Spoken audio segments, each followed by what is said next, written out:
2017 was a spectacular year for gaming. For example, we got the Nintendo Switch giving the world many games that might be on this list.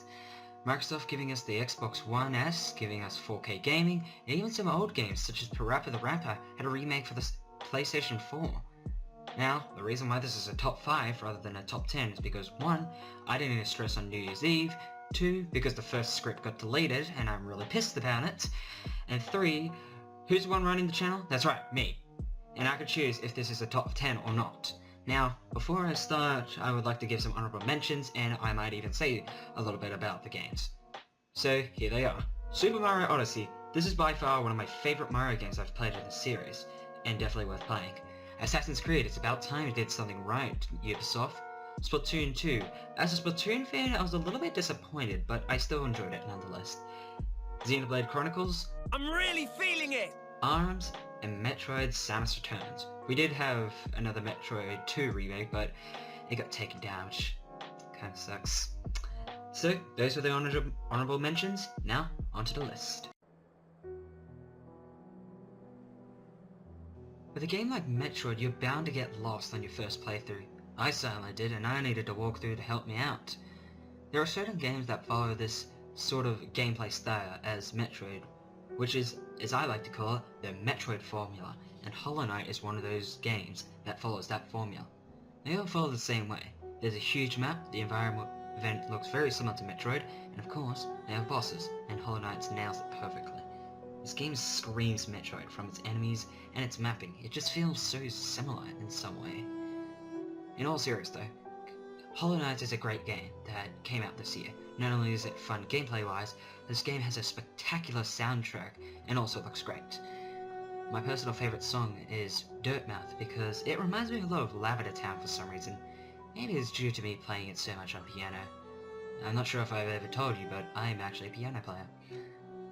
I might actually post some videos now I said that. If you don't have it, I highly recommend you of getting it. It's on sale for $10 on Steam, well, in US dollars. It's like $12 in Australian dollars. Trust me, you won't regret it. Do you remember when games used to be hard? Sure, there are still hard games out there such as Dark Souls, I Wanna Be the Guy, and Battletoads for example, but games don't give that challenge anymore, sadly, as much. There are still hard games like I said, but after 7 years of animating it and developing, the world was given Cuphead. If you've been living under a rock for a real long time now, and that is a big rock that's for sure, Cuphead is a platformer / boss rush game in the styles of the 30s cartoon, and if there's something you need to know about this game, is that this game does not like you. This game is old school hard, like Battletoads hard. And I think Mike Matei from Cinemassacre explains it very well during his Cuphead review. You know, I feel like they had video games in the 30s, and this was it. This was the one video game from the 30s that existed, but it was so fucking hard, they just closed it up in a vault, and then it finally got discovered now. Your goal is to defeat all the bosses in the game, and get a soul contract for them so you can give it to the devil. The music is one of many things that stand out from this game. Some of my favourite tracks are Die House, Floral Fury, Carnival Kerfuffle, and Hijinks. There are more songs than that, and I just love them. Everything about this game is just great in some aspects. It has an amazing soundtrack. They've animated everything such as characters, enemies, and even backgrounds, and even certain artworks and fanworks, such as this King Dice artwork for example, looks great. The only downside is that it has a pretty toxic community, and it is flooded with Rule 34 art. Now, it's very similar to Undertale. Enter the fandom at your own risk. I never got to play any of the Crash games, but I'm glad I did, seeing that most of them were published by Activision, and those scores don't look any good. Pretty shit. Except for the first 3 games that Naughty Dog made, they were just fantastic. Activision is known for all the wrong reason, and has had a pretty bad reputation with the gaming industry, such as using Spyro as a toy marketing tool, ruining Tony Hawk Pro Skater and Guitar Hero, just pumping out a new COD game every year, while also getting negative reviews on them. But this year, Activision shocked the gaming industry with Crash Crash's Insane Trilogy. The Insane Trilogy is a collection of the first 3 games, Crash Bandicoot, Cortex Strikes Back, and Warped, that were made by Naughty Dog, but has had a HD remaster. As a person who hasn't played any of the Crash games, this is an experience for me. It didn't feel cheap or unfair, and I knew all the deaths were my fault. This game was well received and sold over 2.5 million copies worldwide. With that success came merchandise, people who wanted to speedrun the game, and memes such as the Crash Bandicoot wall that flooded the internet. And this meme, which I just absolutely love. Activision. Now, I'm actually being serious now. If you can make a game great like Crash Insane Trilogy, then why don't you invest it in some of your other titles such as COD? Who knows, you may get more success and you can pump out as much merchandise as you really want. When you saw Doki Doki come up on Steam, what was your reaction? I'm actually kinda curious. When I saw this game, I wasn't sure on downloading it, seeing that it's just an anime visual dating sim. I'm stupid of saying that, am I? But then I started seeing YouTubers such as Jacksepticeye and BG Mike playing this game, so I decided to get it as well. Boy was I scared as shit while playing it. On the outside, it's just a cute anime visual novel, but once you get deeper into the game, this game goes into psychological horror town.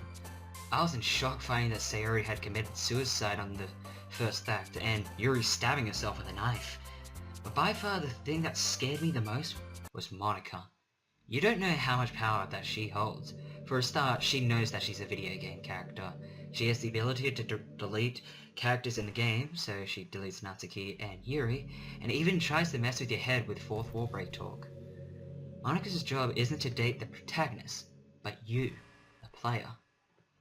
From a guy who was originally a Link main in Smash Melee's competitive scene, Dan Salvato has impressed the world with Doki Doki.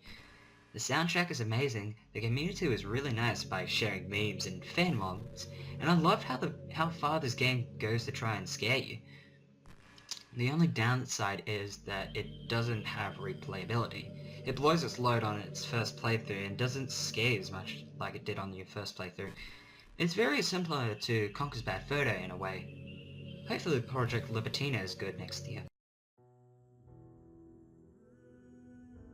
You probably saw this coming in some way. If you've been with me for a while, and that's a pretty long while, I did a Halloween countdown on scary shit in Zelda, but I deleted it due to shitty quality and I was trash at editing. But I love the Zelda series for half of my life now, and Breath of the Wild just blew me away. This was a huge highlight for this year. Although it did take Nintendo many years to develop, it was actually 5 years, which is a long time. Well, not as much as Cuphead. It was definitely worth the wait. BOTW is a game every Zelda fan must play if they haven't. The map of Hyrule is the biggest we've ever seen, with many places and references from Zelda games such as Lon Lon Ranch from Ocarina of Time, and how there are places in Hyrule named after the 6 stages, again in Ocarina of Time. Although I love exploring Hyrule, this game lacks a few things, such as a soundtrack. In the past Zelda games, they have amazing tracks, and I would re-listen to some of them in my off time, such as the Forest Temple or Hyrule Castle, for example, from Twilight Princess, because they were memorable to me, and I loved them. In BOTW, there wasn't that same spark. Sure, there was great tracks, such as Hyrule Castle, the Guardian battles, and the shrine music, but the rest just seemed non-existent, in my opinion. Same thing goes with the dungeons and bosses. It follows the same route for Majora's Mask. There are 4 main dungeons and a boss based off the respective area, such as Woodfall being a dweller who is a tiki man. In BOTW, all the dungeons just felt the same, and the bosses were just a different form of Ganon based on the dungeon. So for example, like there was Water Blight Ganon, Fire Blight, Thunder, and Wind, which I felt it was a little bit lazy in a way.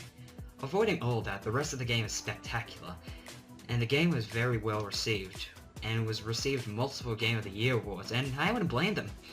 It also came with DLC, and for 20 bucks, it's by far the best DLC I've ever played in any game. You get new weapons to play with, new clothes, hell, you even get backstory of the champions, master mode, and so much more. This has been me, Toxicon, and have a happy New Year's Eve, everyone. keep gaming, try not to drink too much, if you need to drive back home, and I'll see you all in 2018. Take care.